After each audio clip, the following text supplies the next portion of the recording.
आज की क्लास का टॉपिक लिख दिया है मैंने पीछे नाम राष्ट्रपति यानी कि प्रेसिडेंट ऑफ इंडिया। इससे पहले हम पढ़ चुके हैं। बताऊंगा मैं वैसे बोर्ड पर लिखकर क्या क्या चीज़ें हमने पढ़ी हैं, एक ब्यौरा में दे दूंगा आपको ताकि आप जो है उसको देख सकें। हमने स्टार्ट किया था सरकार से लेके, सरकार से स्टार्ट किया, उसके 3 अंग बताए यानी कि जिन चीज़ों से मिलकर सरकार बनी है, यानी कि विधायिका, कार्यपालिका और न्यायपालिका। तो हमने कार्यपालिका मतलब अपनी जो विधायिका थी वो पढ़ ली थी। तो उसके बाद ही जो कार्यपालिका का पोर्शन है हम उस पर आए हैं।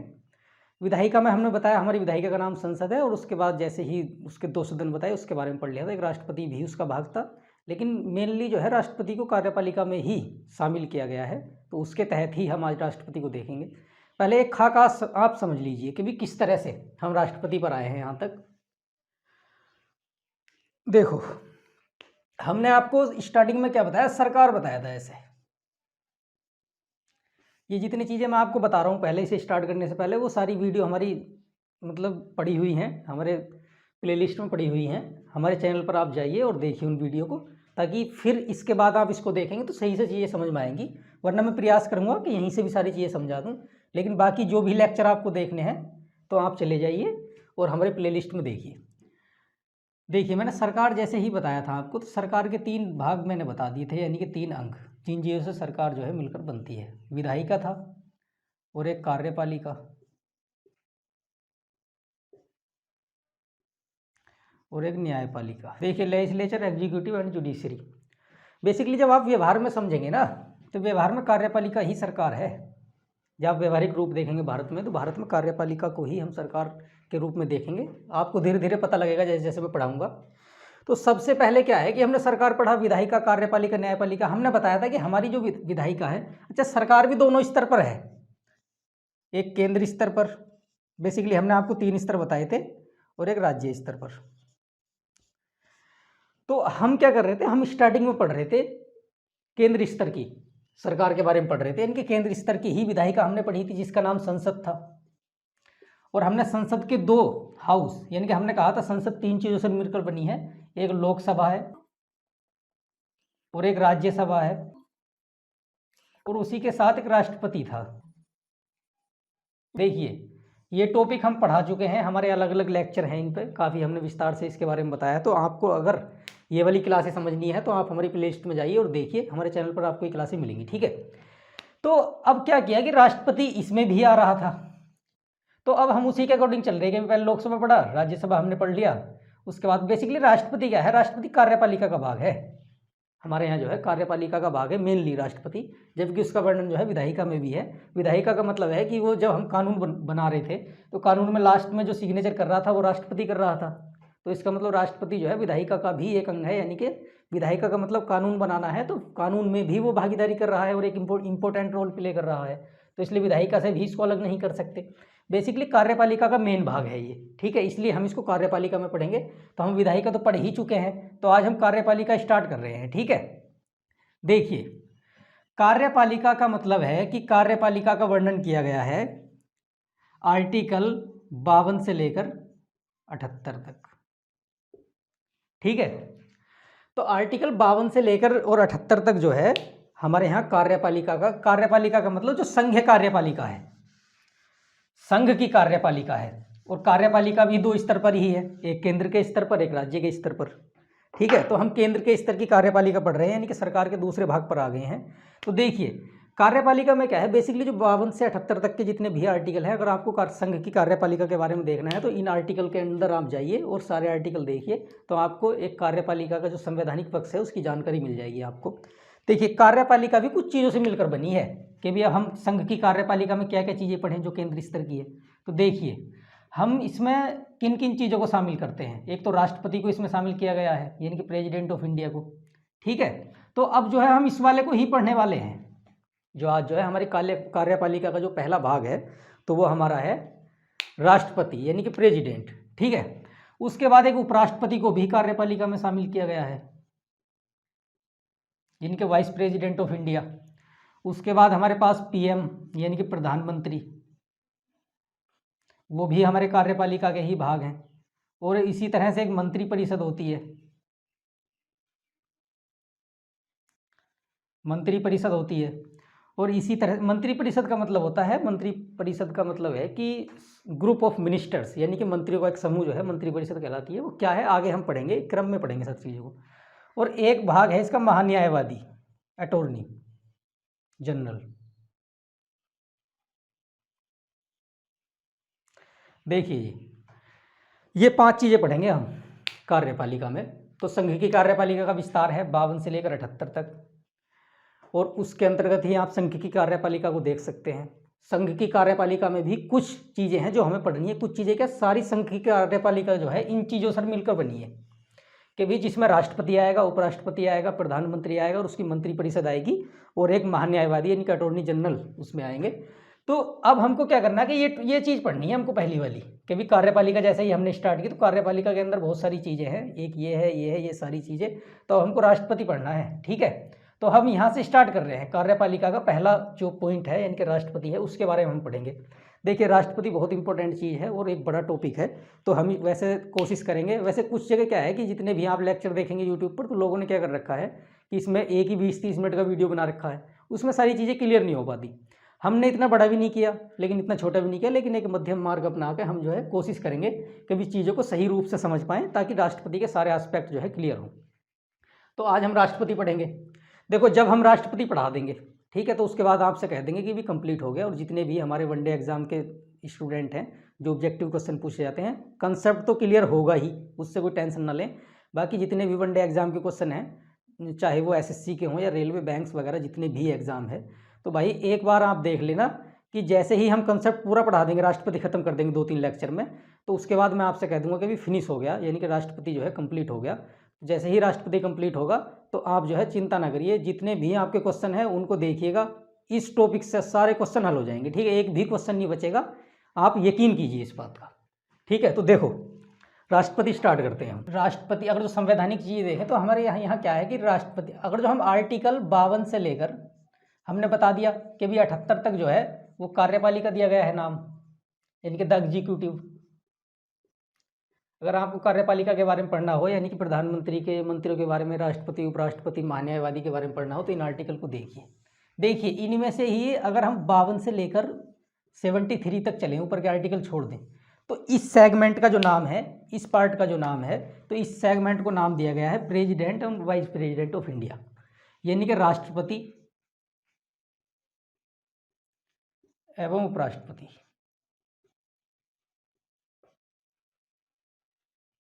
देखिए अगर हम 52 से लेकर चलें 73 तक, तो भैया उसमें कहा गया है कि राष्ट्रपति और उपराष्ट्रपति, इसका शीर्षक है, ये नाम है। तो अगर आपको राष्ट्रपति और उपराष्ट्रपति से जुड़े उपबंध देखने हो तो आप 52 से लेकर 73, हालांकि दूसरे भी आर्टिकल हैं राष्ट्रपति के संबंध में, एक 74 आर्टिकल है, 75 भी है उसमें, ये भी आर्टिकल हैं, कोई ऐसी बात नहीं है। लेकिन हम बेसिकली इन आर्टिकल के तहत पढ़ेंगे। देखिए जैसे जैसे मैं समझाऊंगा राष्ट्रपति के बारे में, मैंने वर्गीकरण किया है इसका, तो आपको जिस टर्म को मैं समझाऊंगा, जिस पॉइंट को समझाऊंगा, जिस सेगमेंट को समझाऊंगा, उसके साथ ही उसका आर्टिकल बता दूंगा। अलग से मैं आर्टिकल नहीं बताऊंगा, क्योंकि अलग से हम रटने की प्रवृत्ति को छोड़ देंगे, ताकि जौन सा एस्पेक्ट हम पढ़ेंगे उसी के तहत उस आर्टिकल को मैं बताऊंगा, ठीक है। राष्ट्रपति में हमें क्या क्या पढ़ना है, एक आप खा का देख लीजिए, इसका स्ट्रक्चर देख लीजिए। सबसे पहले हम पढ़ेंगे राष्ट्रपति के अंदर, यानी कि प्रेसिडेंट के अंदर, कि एक परिचय देख लेंगे कि भी राष्ट्रपति का इंट्रोडक्शन क्या है, बेसिकली राष्ट्रपति है क्या, उसमें 1-2 पॉइंट देखेंगे, उसके बाद आगे बढ़ेंगे, ठीक है। उसके बाद हम देखेंगे राष्ट्रपति की योग्यताएं, इनकी एलिजिबिलिटी। चलो मैं योग्यताएं लिख रहा हूं, वैसे अर्हताएं बोलते हैं इसको, एलिजिबिलिटीज, ठीक है जी। परिचय देख लेंगे, उसके बाद योग्यताएं का मतलब है कि कौन व्यक्ति राष्ट्रपति बनने के लायक है, उसकी शर्तें क्या है, ठीक। उसके बाद हम देख लेंगे चुनाव कैसे होगा, इसका निर्वाचन, यानी कि राष्ट्रपति का इलेक्शन कैसे होगा, ठीक है, वो देखेंगे हम। उसके बाद चुनाव जैसे ही हो गया तो उसके बाद राष्ट्रपति जी शपथ भी लेते हैं, तो शपथ कौन दिलवाता है उनको, वो भी देख लेंगे, ठीक है। और शपथ के बाद हम देखेंगे कि भी राष्ट्रपति का कार्यकाल कितना है, यानी कि उनकी अवधि कितनी है, ठीक है। इनके टर्म ऑफ ऑफिस कितना है, इनका कितने समय तक ये अपने पद पर बने रह सकते हैं, और अगर इनको हटाया जा सकता है तो कैसे। और इनको अगर हटा, इनकी अवधि पूरी हो गई ठीक ठाक, अपने सही सलामत ये जो है अपना कार्यकाल पूरा करके चले गए तो सही है। वरना अगर इनको हटाया जाए, क्योंकि हमारे यहाँ जो है हर किसी को लोकतांत्रिक व्यवस्था है, तो हर किसी को लोकतांत्रिक तरीके से हटाने का भी अधिकार हमारे यहाँ दिया गया है, तो उसको हटाने को बोलते हैं हम महाभियोग। ये बहुत पॉपुलर शब्द है, चर्चा में रहता है।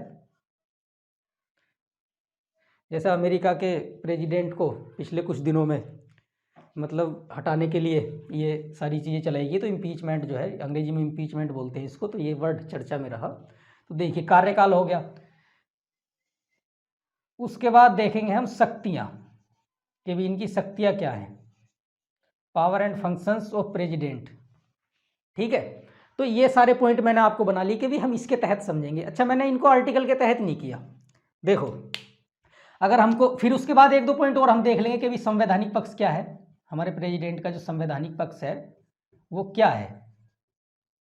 संवैधानिक पक्ष का मतलब है कि संविधान का जो मतलब संविधानिक हैसियत राष्ट्रपति की क्या है, कि भी कितनी ताकत उसको है, कि संविधान में किस तरह का वर्णन किया गया है, वो हम लास्ट में देखेंगे। लास्ट में हम इसलिए देखेंगे ताकि हम सब चीज़ों को पढ़ लेंगे तो हमें राष्ट्रपति का सारा खाका समझ में आ जाएगा, तो हम इसलिए लास्ट में देखेंगे, तो हम अच्छे से उसकी संवैधानिक स्थिति को समझ पाएंगे कि वर्तमान में हमारे राष्ट्रपति की क्या स्थिति है, उससे पहले क्या स्थिति रही, कंसेप्ट समझेंगे अच्छे से। देखिए, अगर हम योग्यताएं की बात करें, अच्छा अलग अलग आर्टिकल दिए गए हैं। ठीक है, अगर हम निर्वाचन की बात करें तो हमें आर्टिकल नंबर 54 और 55 देखना होगा। अगर हम शपथ की बात करें तो आर्टिकल ये देखना होगा। ठीक है, अगर हम एलिजिबिलिटी की बात करें तो आर्टिकल ये देखना होगा, और इंट्रोडक्शन की बात करें तो 52 देखना होगा। ठीक है, पावर एंड फंक्शंस दूसरे आर्टिकलों में हैं। ठीक है, और अगर हमको कार्यकाल देखना हो तो आर्टिकल 56 देखना होगा। तो मैंने क्या किया, 52 के बाद 58 आ गया, 54, 55 आ गया। मैंने अरेंज नहीं किया इनको, आर्टिकल अरेंज नहीं किया, क्योंकि मैं चाह रहा हूँ कि कंसेप्ट अरेंज करें हम, क्योंकि राष्ट्रपति का परिचय हो गया और फिर हम देखेंगे कौन व्यक्ति राष्ट्रपति बनेगा, कम से कम पता तो होना चाहिए कोई क्या योग्यताएं हैं। उसके बाद योग्यताएं निर्धारित होगी, फिर उसका इलेक्शन होगा। जैसे ही इलेक्शन हुआ, राष्ट्रपति बन गया, तो उसको शपथ भी दिलाई जाएगी। शपथ के बाद अगर जो बन गया ठीक ठाक, तो फिर उसका कार्यकाल क्या होगा, तो ये पता होना चाहिए कि कितने दिन तक रह सकता है। फिर हमने शक्तियाँ क्या होंगी उसकी अलग से देखेंगे इसको, एक संवैधानिक स्थिति बाद में देख लेंगे जैसे ही हमारा टॉपिक क्लियर होगा। तो ठीक है भाई, देखो ये चीज़ें पढ़नी है। ठीक है, तो अब मैं एक एक पॉइंट को उठाऊंगा और बताऊंगा कि राष्ट्रपति है क्या, किस तरह से काम करता है। आप कॉपी पेन का इस्तेमाल कीजिए और लिखते रहिए और कंसेप्ट को समझिए, क्योंकि मैं जो है कंसेप्ट के रूप में समझाऊंगा। हर बात लिखनी बोर्ड पे मतलब संभव नहीं हो पाता हर बात को लिखना। तो देखिए, आर्टिकल 52 में लिखा हुआ है कि भारत का एक राष्ट्रपति होगा।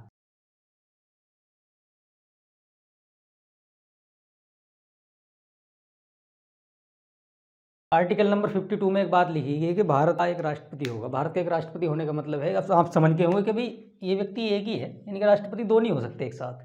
ठीक है, तो एक राष्ट्रपति होगा, ये लिखा गया है। तो अब इससे क्लियर होगा कि भाई हमारे यहाँ राष्ट्रपति के पद का सृजन है, संविधान में लिखा गया है। आर्टिकल नंबर 52 में ये बात लिखी गई है कि भाई भारत का एक राष्ट्रपति होगा। ठीक है, देखिए इसको अलग अलग संबोधन से पुकारते हैं। बेसिकली ये जो है एक राष्ट्र का अध्यक्ष भी कहलाता है,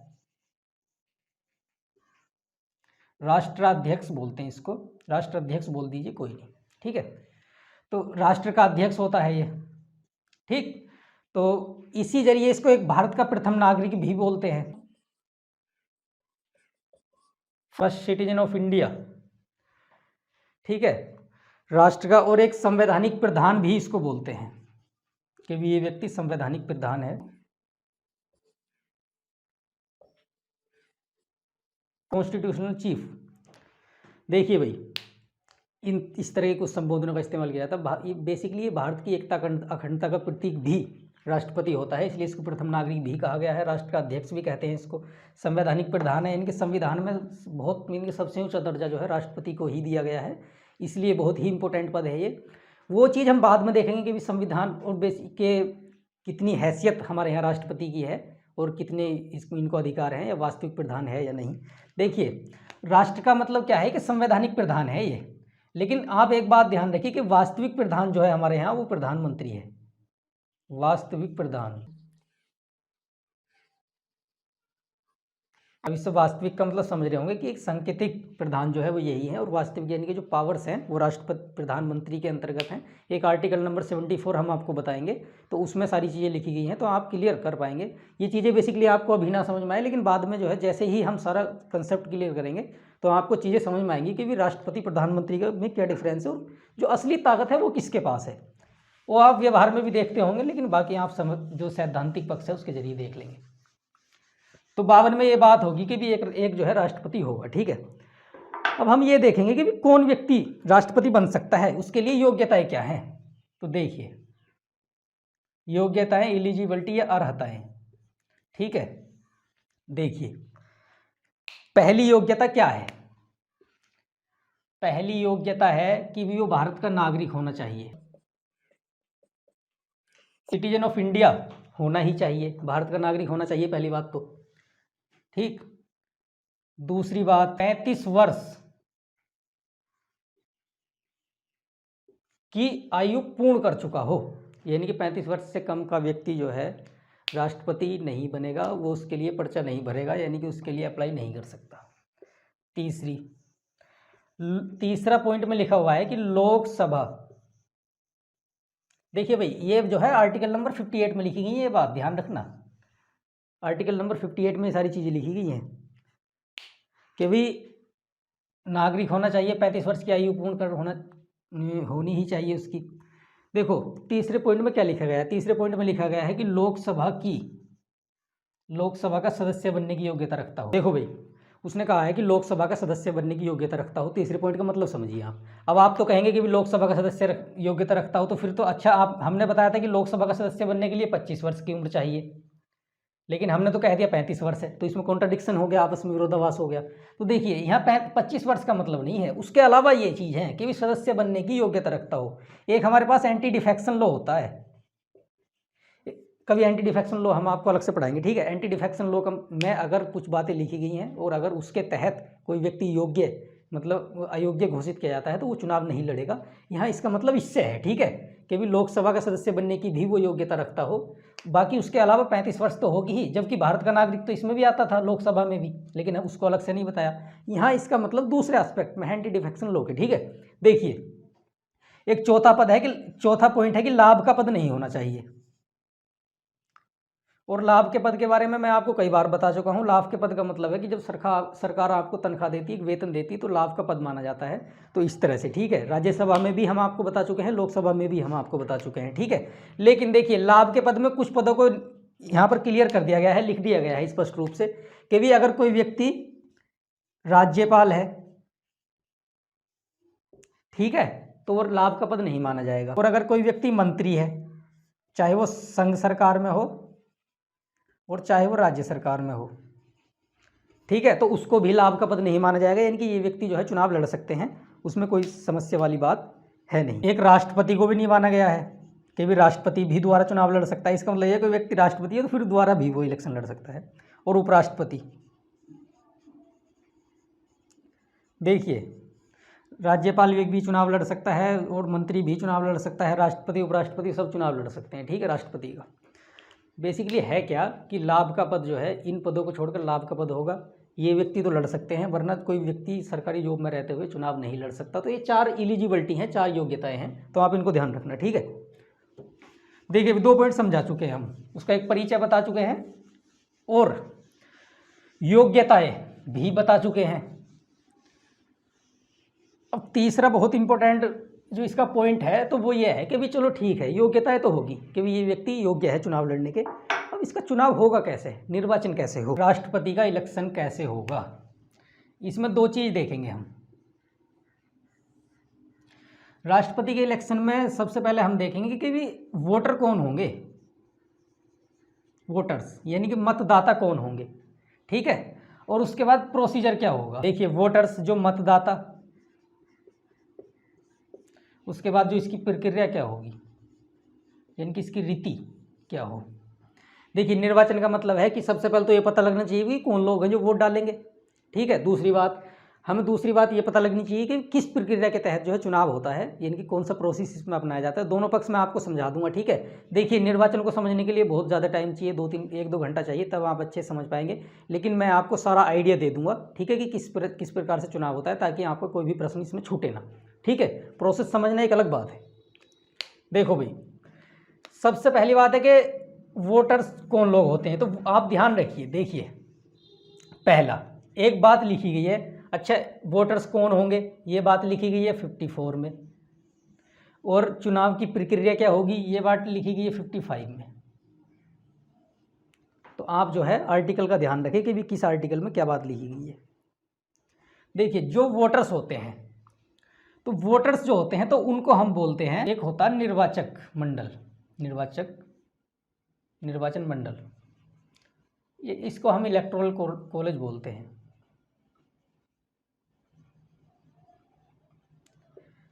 यानी कि जो लोग वोट डालेंगे उनका समूह जो है वो इलेक्टोरल कॉलेज होगा, निर्वाचन मंडल वो कहलाएगा। देखिए, ये निर्वाचक गण बोल देते हैं।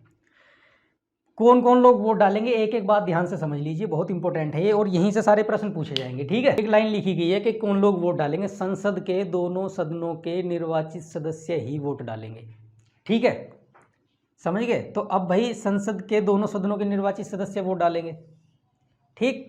अब दूसरा पॉइंट क्या लिखा गया है, इसका मीनिंग समझाऊंगा एक एक का, आप देख लीजिए। देखिए भाई, मैंने 3 पॉइंट यहाँ पर लिखे हैं कि भाई जो हमारे वोटर्स हैं वो कौन कौन होंगे। संसद के दोनों सदनों के निर्वाचित सदस्य, देखिए निर्वाचित सदस्य, यानी कि इसका मतलब है कि भी जो मनोनीत सदस्य नहीं, मनोनीत सदस्य वोट नहीं डालेंगे, क्योंकि मैंने आपको बताया था लोक संसद के दोनों सदनों का मतलब है कि लोकसभा और राज्यसभा। तो लोकसभा और राज्यसभा के, यानी कि elected members of Lok Sabha and Rajya Sabha के ही वोट डालेंगे, बाकी मनोनीत नहीं डालेंगे, यानी कि नॉमिनेटेड नहीं डालेंगे। मैंने आपको बताया था कि लोकसभा में कुछ जो सदस्य हैं, इनके से एंग्लो इंडियंस हैं, 2 एंग्लो इंडियंस को जो है मनोनीत किया जाता है। मनोनीत सदस्य जो है वोट नहीं डालेंगे, ध्यान रखना, ठीक है।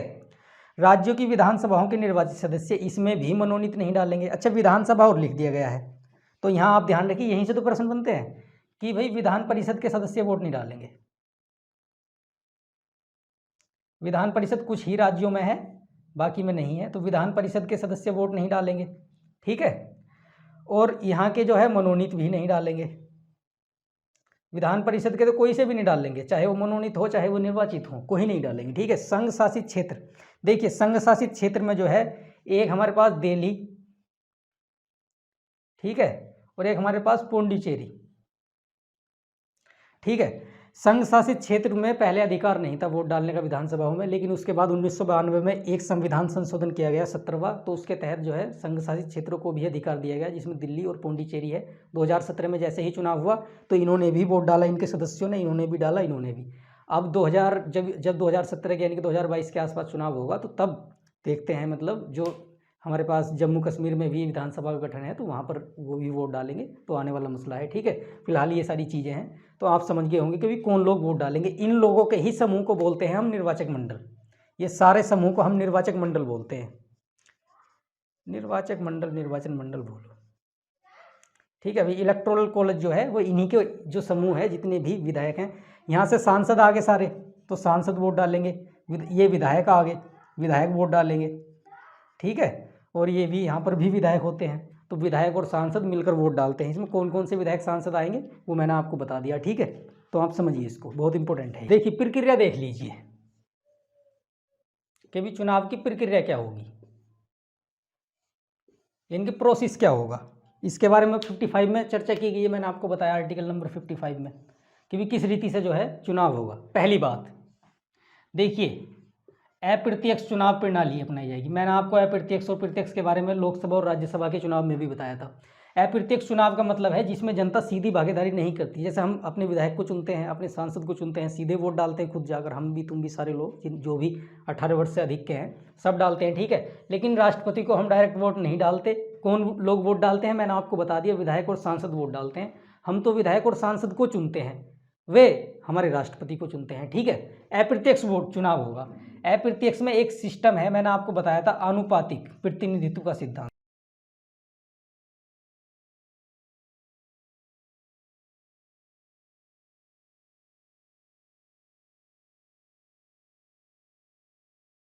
आनुपातिक प्रोपोर्शनल रिप्रेजेंटेशन का सिस्टम जो है वो अपनाया गया है। इसका मतलब क्या है कि भी जो भी हमारे पास कैंडिडेट खड़े होंगे राष्ट्रपति के चुनाव में, तो उनको प्रोपोर्शनल रूप से मतलब हम वोटिंग करेंगे, तो ये सिस्टम अपनाया गया है। इसके बारे में मैंने आपसे कहा था, इसका आइडिया मैं आपको दे दूंगा, वरना इसके बारे में एक अलग से हम वीडियो शूट करेंगे, तो ये सिस्टम थोड़ा बड़ा है, उसके बारे में समझाएंगे, ठीक है, लेकिन मैं आपको आइडिया दे दूंगा। और इसके तहत भी जो सिंगल ट्रांसफरेबल वोट का सिस्टम है,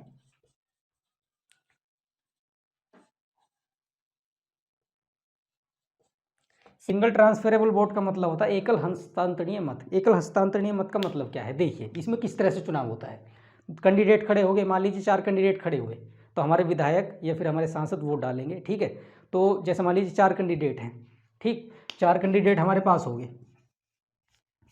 तो उसमें क्या होता है, एक बैलेट मिलता है, बैलेट पेपर मिलेगा। जैसे ही बैलेट पेपर या फिर मतलब चॉइसेस जो भी होंगी, तो यहाँ पर कैंडिडेट के नाम लिखे होंगे, और यहाँ पर क्या होगा कि यहाँ पर प्रीफ्रेंस देनी होगी, हमें प्रीफ्रेंसिस हमको देनी होगी। प्रीफ्रेंस का मतलब वरीयता, कि अगर हम कोई व्यक्ति जाएगा वोट डालने, तो क्या करेगा, यहाँ 1 लिखेगा, अगर उसे 1 देना है, मान लीजिए वो उसको देना है बी को, वो इस वाले कैंडिडेट को पसंद कर रहा है, तो वो यहाँ पर 1 लिखेगा। और वो कह रहा है कि भी अगर ये व्यक्ति राष्ट्रपति ना बने तो फिर मैं इसको चुन लूँगा, अगर ये भी ना बने तो मेरा तीसरी प्रेफरेंस है ये, और चौथी वरीयता है मेरी ये। तो इस तरह से वो चुनता है। तो जैसे ही वो चुनेगा, तो अब क्या होगा, फिर काउंटिंग होगी। काउंटिंग में क्या होगा कि पहले देखेंगे कि भी कितने लोग, यानी कि वो वोट देखेंगे कि भी फर्स्ट प्रेफरेंस वाले लोग जो हैं वो कौन है, ठीक है। यानी कि जैसे ही फर्स्ट प्रेफरेंस शामिल की जाएगी, यानी कि फर्स्ट प्रेफरेंस वाले देखेंगे, अगर किसी ने ज़्यादा ही फर्स्ट प्रेफरेंस हासिल की है तो उसको विजेता घोषित किया जाएगा। विजेता घोषित करने के लिए 50% का कोटा होना जरूरी है, 50% से अधिक, ठीक है। इस कोटे का फॉर्मूला ये है कि कितने वैध मत जो डले हैं, ये कोटा हासिल करना ही होता है, ठीक है। और प्लस सीट कितनी है, +1, और उसमें एक और जोड़ दो। सीट हमारे पास 1 ही होती है, तो यहाँ जो है कुल मिला के 2 आ जाएगा। कुल मिला के 50% से अधिक का कोटा हासिल करना होता है। अगर पहली प्रीफ्रेंस वाले को 50% से अधिक वोट नहीं मिले हैं तो दोबारा काउंटिंग होगी, फिर सेकंड वरीयता वालों को देखा जाएगा। तो इस तरह से हमको इसमें देखना होता है, ठीक है। तो देखो अब आप ये समझिए, ठीक है। लेकिन इसमें एक इंपॉर्टेंट चीज़ ये बतानी है कि मान लीजिए हमारे पास क्या है कि हमारे पास MPs हैं, और जिस क्षेत्र में एक MP है वहाँ पर कई विधायक हैं, तो अब सारे विधायकों का मतलब वोट की वैल्यू बराबर कैसे हो, तो वोट की, अच्छा, राज्य को भी बराबर प्रतिनिधित्व मिले, ठीक है। और मतलब हमारे पास जो केंद्रीय स्तर पर जो विधायक हैं उनको भी बराबर, वो सॉरी MPs हैं उनको भी बराबर प्रतिनिधित्व मिले। तो वोट की जो है वैल्यू फिक्स की गई है हमारे यहाँ के भी। अच्छा, कुछ राज्य बड़े भी हैं, कुछ राज्य छोटे भी हैं, कहीं पर ज़्यादा सांसद है, कहीं पर कम सांसद है, कहीं पर ज़्यादा विधायक हैं, कहीं पर कम विधायक है। तो उनके वोट की वैल्यू निकाली गई है कि भाई सबकी वोट की वैल्यू बराबर कर लो, तब जाकर वोट करेंगे, ताकि सबको बराबर प्रतिनिधित्व मिल सके राष्ट्रपति के चुनाव में। देखिए अगर हमको क्या करना है कि अगर हमको विधायक का, देखिए हम देखेंगे कि विधायक के वोट की वैल्यू कैसे निकल जाती है, कैसा मतलब सिमिलर करते हैं इनको। देखो मैं यहीं से लिखना शुरू करता हूँ, ये इंपॉर्टेंट चीज़ है। देखिए इसका प्रोसेस तो कभी हम समझा देंगे, बहुत बड़ा प्रोसेस है, लेकिन मैं आपको फॉर्मूले बता रहा हूँ क्योंकि ये फॉर्मूले जो है वनडे एग्जाम में डायरेक्ट पूछे जाते हैं। देखिए अगर हमको एक विधायक के मत का मूल्य निकालना हो, एक विधायक का मत मूल्य शॉर्ट में कर देते हैं। देखिए कैसे निकालेंगे, ये फॉर्मूला आप समझिए, जो मैं बोल रहा हूँ मैं शॉर्ट में लिखूंगा, ठीक है। देखिए किसी राज्य के किसी विधायक के, मान लीजिए यूपी की निकाल ली है, तो राज्य की जनसंख्या,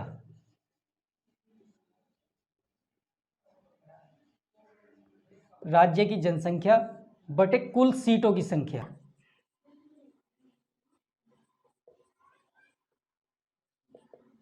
और गुणा 1/1000। इसका मतलब है, देखो अगर हम किसी राज्य में जाएंगे और उसके विधायक का मत मूल्य निकालेंगे, उसके विधायक का मत मूल्य का मतलब है कि राज्य की जनसंख्या लिखेंगे, और उसको जो है विधायक कितने विधायक हैं उस राज्य में उससे भाग कर देंगे, और फिर 1000 से भाग हम इसलिए कर रहे हैं ताकि संख्या, एक सही संख्या हमको प्राप्त हो जाए, मतलब कैलकुलेशन में ज़्यादा समस्या ना हो, इसलिए हम 1000 से इसको डिवाइड करते हैं। तो ये मतलब है, ठीक है। अगर हमको किसी विधायक के मत का मूल्य, यानी कि उसके वोट की वैल्यू क्या होगी, ठीक है, तो इस तरह से निकालते हैं, ठीक है। अच्छा, कुल सीटों की संख्या का मतलब है निर्वाचित सीटों से है, ध्यान रखना। कुल सीटों का मतलब है कि यहाँ पर निर्वाचित, कि राज्य विधानसभा में कितने निर्वाचित सदस्य जो है हुए हैं। अब इसी प्रकार से अगर हम एक सांसद के मत का मूल्य निकालें, अगर हम इस प्रकार से एक सांसद के मत का मूल्य निकालें, तो सांसद के मत के मूल्य के का जो फॉर्मूला है, तो सभी राज्यों के, जो विधायक हैं उनका मत मूल्य।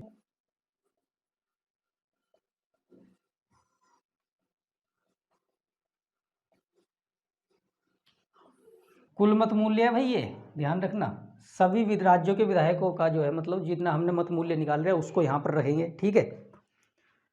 तो और फिर क्या होगा कि जितने भी संसद के निर्वाचित सदस्य हैं यानी कि लोकसभा और राज्यसभा के,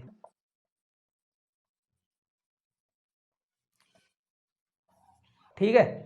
और ये हो गया भाई, देखो अगर हमने क्या करा कि एक तो हमने विधायक का जो मत मूल्य निकाल लिया वो इस फॉर्मूले से निकाल लिया, ठीक है। किसी भी राज्य का आप कैलकुलेट कर सकते हैं इस पर, अपने राज्य में देखिए विधायक मतलब निर्वाचित सीटों की संख्या कितनी है और उसके बाद वहाँ की जनसंख्या देखिए और तो उसका आप निकाल लेंगे, ठीक है। उसके बाद क्या करा कि सांसद का मत मूल्य निकालेंगे, क्योंकि हमको सिमिलर करना है, क्योंकि हमको जो है वोट की वैल्यू इक्वल करनी है ताकि इक्वल रिप्रेजेंटेशन का जो सिद्धांत है वो लागू हो सके। राज्यों में विधायकों का कुल मत मूल्य जितना भी हमने यहाँ से निकाला, ठीक है, ये वाला जब हमने ये निकाला यहाँ रख दिया, इन फॉर्मूलों को आप नोट कर लीजिएगा। संसद के निर्वाचित सदस्य जितने भी हैं उनसे भाग कर दी तो एक सांसद का मत मूल्य निकल जाएगा। तो एक तरह से इक्वल हमने कर दिया इनके मत मूल्यों को। तो ये है, अगर हमको कोटा निर्धारित करना हो तो कोटे के लिए एक फॉर्मूला है जो 50% से अधिक आएगा। जैसे मान लीजिए वैध मत कितने हैं, कुल वैध मत होंगे ये, कुल वैध मत जितने मत डले हैं, ठीक है। उसके बाद क्या हो गया कि सीट कितनी, एक, और प्लस एक जोड़ेंगे उसमें इनके 2, और यहाँ से जो है प्लस 1 कर देंगे। ये 50% आया और उससे एक अधिक, इनके 50% से अधिक जिसको मिल जाएगा वही व्यक्ति जो है यानी कि ये कोटा हासिल कर लेगा। तो उस व्यक्ति को जो है हम राष्ट्रपति के पद का मतलब जो घोषित कर देंगे कि ये व्यक्ति राष्ट्रपति बन गया है। तो ये मतलब है इसका, ठीक है। देखो अगर कोई व्यक्ति राष्ट्रपति बन गया तो वो क्या करेगा, फिर लेगा शपथ। तो हम देख लेते शपथ कौन दिलवाता है, क्योंकि अगला पॉइंट हमारा आप जब आपने सारणी बनाई होगी वो यानी कि एक स्ट्रक्चर बनाया होगा उसमें अगला पॉइंट है शपथ। शपथ देखनी हो तो आर्टिकल 60 में चले जाइए भाई।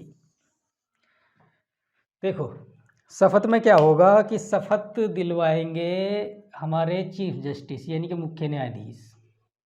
ये मुख्य न्यायाधीश कौन होंगे, ये होंगे सुप्रीम कोर्ट के न्यायाधीश यानी कि chief justice of India. Supreme court के मुख्य न्यायाधीश शपथ दिलवाएंगे, ठीक है। अगर ये नहीं है तो ये सीनियर मोस्ट जज जो हैं, ठीक है, नहीं सीनियर मोस्ट जज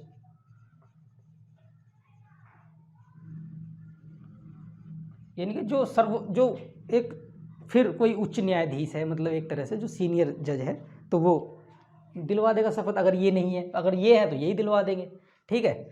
शपथ में क्या क्या मतलब शपथ लेता है, क्या बात बोलता है वो, तो उसका मतलब है सबसे पहले तो वो कहते हैं कि भाई मैं जो है अपने कर्तव्यों का निर्वहन जो है संविधान के अनुसार करूँगा, ठीक है। वो बोलते हैं सबसे पहले तो जो श्रद्धापूर्वक अपने कर्तव्यों का निर्वहन करूँगा, ठीक है। संविधान का संरक्षण करूँगा, संविधान की रक्षा करूँगा, विधि का संरक्षण करूँगा, इनके कानूनों का संरक्षण करूँगा। ये शपथ लेते हैं हमारे राष्ट्रपति जी, ठीक है, इनकी उपस्थिति में लेते हैं शपथ। उसके बाद ये क्या करेंगे कि मैं जनता की सेवा भी करूँगा। हालांकि राष्ट्रपति किसकी सेवा करते हैं वो एक अलग विषय है, वो बाद में समझ लेंगे, ठीक है। जनता की सेवा करूँगा, जन कल्याण का काम करूँगा, ठीक है। और तो ये सब चीज़ें वो बोलते हैं कि ठीक है श्रद्धापूर्वक अपने कर्तव्यों का निर्वहन करूँगा, संविधान की रक्षा करूँगा, कानूनों की रक्षा करूँगा और जनता का कल्याण करूँगा, ये सब चीज़ें बोलते हैं वो, ठीक है। तो आप शपथ समझिए कि भी ये व्यक्ति जो है ऐसा शपथ ले लेते हैं। देखो योग्यताओं में क्या था कि हम योग्यता में जो है एक दो बात मिस कर गए थे। मिस का मतलब है कि एक दो बात और बता देते हैं। देखो एलिजिबिलिटी में एक बात ये थी कि अगर कोई व्यक्ति चुनाव लड़ेगा तो उसके लिए एक शर्त ये भी है कि उसे जो है जैसा हमारा निर्वाचक मंडल था, निर्वाचक मंडल,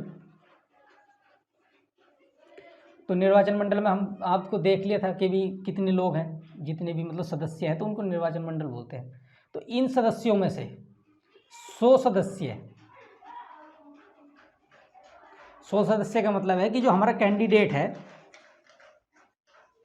जो राष्ट्रपति का चुनाव लड़ेगा, ठीक है, तो उसको 50 लोग जो है इनके 50 सदस्य जो है इसी के ही जो हमारा इलेक्टोरल कॉलेज है तो उसके 50 सदस्य यानी कि 50 विधायक और सांसद क्या करेंगे, प्रस्तावित करेंगे उसको, यानी कि प्रस्तावक होंगे, प्रपोजर्स होंगे, यानी कि 50 लोग जो है सहमति देंगे कि भाई ठीक है हम इसको प्रपोज कर रहे हैं, इनके इस नाम को हम प्रपोज कर रहे हैं, 50 लोग इस प्रकार की सहमति देंगे तब जाके, इससे पहले कम थी, लेकिन धीरे धीरे ये जो है चुनाव की महत्ता को देखते हुए बढ़ा दी गई है सर। तो 50 लोग तो कम से कम भैया ये कहने चाहिए कि भी ठीक है, इस व्यक्ति को हम प्रपोज कर रहे हैं, इस व्यक्ति का नाम हम आगे बढ़ा रहे हैं कि ये व्यक्ति चुनाव लड़े। तो 50 लोगों का समर्थन यहाँ हासिल होना चाहिए, और 50 लोग ही क्या होने चाहिए, अनुमोदक बोलते हैं, ठीक है, सेकेंडर्स, अंग्रेजी में इसको सेकेंडर्स बोलते हैं, ठीक है।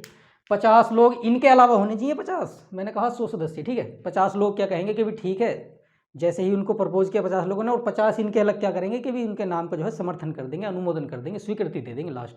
तो 100 लोग कम से कम जानते हों, ठीक है भाई। और एक शर्त ये भी है कि 15,000 जमानत राशि होती है, 15,000 जमानत राशि जो है जमा होती है RBI में। और अगर कोई व्यक्ति डाले गए मतों का 1/6 प्राप्त नहीं कर पाया, ठीक है, इतनी संख्या प्राप्त नहीं कर पाया, तो भाई उसका जो है जमानत राशि जो है जब्त हो जाएगी। अब आप समझ गए होंगे कि भैया 15,000 रुपये तो आपकी जेब में होनी चाहिए चुनाव लड़ने के लिए, ठीक है। 15,000 रुपये बहुत बड़ी बात खैर नहीं होनी चाहिए, लेकिन वो दूसरी शर्तें हैं, वो बहुत इंपॉर्टेंट चीज़ है। तो ये सब चीज़ जो है पहले कम थे, 2 से स्टार्ट हुआ था, 4 सदस्यों से स्टार्ट हुआ था कि अभी 2 जो है प्रस्तावक होंगे, 2 अनुमोदन होंगे। लेकिन चुनाव का इंपॉर्टेंस कुछ लोगों ने नहीं समझा, बीच में दिक्कतें पैदा करी, तो धीरे धीरे 50 तक स्थिति आ गई, इनके 50 प्रस्तावक और 50 अनुमोदक, इनके टोटल 100 सदस्य जो है उसके समर्थन देने ही चाहिए उसको। और 15,000 की जमानत राशि होनी चाहिए। अगर 1/6 कुल मतों का 1/6 प्राप्त नहीं कर पाया कोई व्यक्ति, तो उसको जो है उस कैंडिडेट की जमानत राशि जब्त हो जाएगी, ये वापस नहीं मिलेगी। और आपने अक्सर चुनावों में हर किसी में जमानत राशि है, लोकसभा चुनाव में भी, राज्यसभा में भी। तो इसमें क्या है कि कुछ लोग की जमानत राशि जब्त हो जाती है, तो इसका मतलब है कि एक मान सम्मान की बात भी है ये, ठीक है। जैसे कुछ भी है, मान लो अगर जो 36 वोट डले टोटल, या कुछ भी मान लो, वैसी उदाहरण के देखिए 72 वोट डले, ठीक है, और 72 में से 1/6, ठीक है, यानी कि 12 वोट अगर कोई व्यक्ति मिनिमम नहीं कर पाया 72 में से, तो भाई उसकी जमानत राशि जो है जब्त हो जाएगी, वो नहीं मिलेगी। तो ये है मतलब, ठीक है। देखो भाई, राष्ट्रपति का परिचय देख लिया, ठीक। उसके बाद हमने देखा कि भाई राष्ट्रपति के पद के लिए योग्यताएं क्या हैं। उसके बाद हमने देखा कि भी राष्ट्रपति का चुनाव कैसे होगा। उसके बाद हमने देखा कि भी राष्ट्रपति के चुनाव की प्रक्रिया क्या होगी। उसके बाद हमने देखा कि भी राष्ट्रपति शपथ कौन दिलवाएगा राष्ट्रपति को। उसके बाद हम देखते हैं कि राष्ट्रपति का कार्यकाल कितना है। देखिए, कार्यकाल यानी कि टर्म कितने पद तक। देखिए, राष्ट्रपति का कार्यकाल होता है 5 वर्ष, ठीक है। अगर वो ठीक ठाक 5 वर्ष कार्यकाल अपना पूरा कर गया तो बात ठीक है, लेकिन वो चाहे तो इस्तीफा भी दे सकता है, रिजाइन भी कर सकता है। रिजाइन किसे करेगा वो? वाइस प्रेसिडेंट को, यानी कि उपराष्ट्रपति को,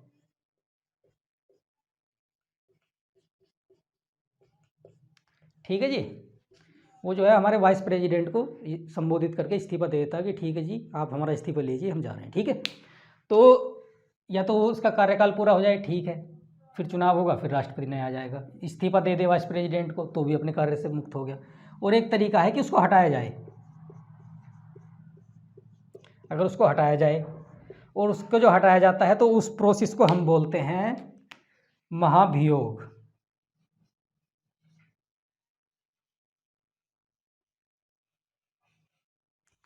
ठीक है जी। राष्ट्रपति को एक तरीके से हटाया भी जा सकता है जिसका नाम है महाभियोग। और संविधान में सिर्फ महाभियोग का इस्तेमाल जो है राष्ट्रपति के लिए ही किया गया है, बाकी किसी के लिए महाभियोग शब्द का इस्तेमाल नहीं किया गया है। तो अब ये महाभियोग क्या है, इसको हम पढ़ेंगे नेक्स्ट क्लास में, ठीक है। तो आशा करते हैं समझ आया होगा। बाकी थोड़ा जटिल सा तो रहता ही भाई, हर टॉपिक आसान नहीं होता, कुछ आसान होते हैं, कुछ जटिल होते हैं, ठीक है। तो आप जो है समझिए इसको अच्छे से, थोड़ा मतलब लिख लिख कर समझना। बाकी किस तरह से हटाया जाएगा उस प्रक्रिया को महाभियोग बोलेंगे, और महाभियोग के बारे में हम बताएंगे अगले लेक्चर में। तो तब तक के लिए वेट कीजिए। Thank you.